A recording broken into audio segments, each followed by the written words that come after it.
M1, M.1.4 looks tricky, but if you understand the vocabulary and what it's talking about, you can actually do this problem just using some trial and error. And so one thing you just need to make sure you know is the word integer and the word factor. If you can understand what these mean, then it's going to be easier for you to do your trial and error. Integer is basically just any number, positive or negative, or it could be zero. There's no fractions, no decimals. And factor is a number that multiplies together to give you another number. So for example, the factors of 6 could be 1 times 6, but they could also be 3 times 2. So the number 6 has actually 4 different factors. 1 times 6 could give you 6, but 3 times 2 could also give you 6. All right, keeping that in mind, we actually can just jump right here to the question. We know that the number 4, they already gave us the factors, so it says k is the next highest integer. So that just means we're going to just use some trial and error for integers after 4. And so let's start with the number 5. All right, and 5, the factors are 1 and 5. Now let's go back to this question, and it says k is the next highest integer that also has exactly 3 factors. So 5 does not have 3 factors. It's only 1 and 5. There's no other way to get to 5. So we're not even going to include 5 as part of our guess. That one's wrong.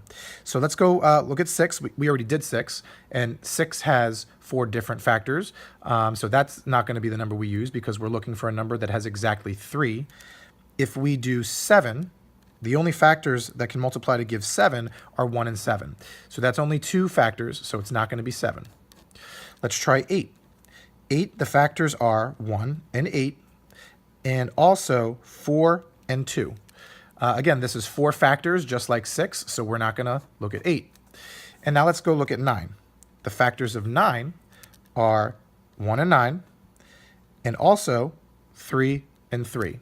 Now, these are the same numbers, so we actually just say that 9 only has 3 factors, 1, 9, and 3. And so since we found the next highest integer above 4 that has 3 different factors, we're going to stop here and we're going to finish the rest of this question. It says, what is the sum of the 3 factors of k?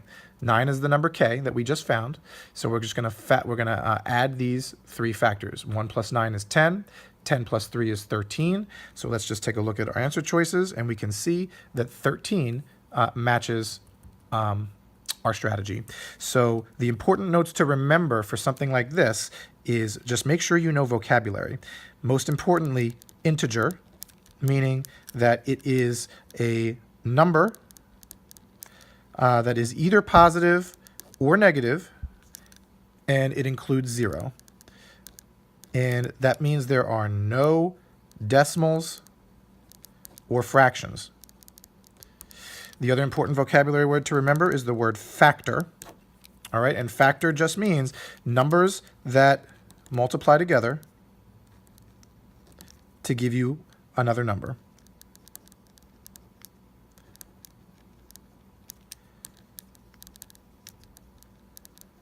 And just to illustrate this, we'll just say that, again, the number 10 has factors of 5 and 2.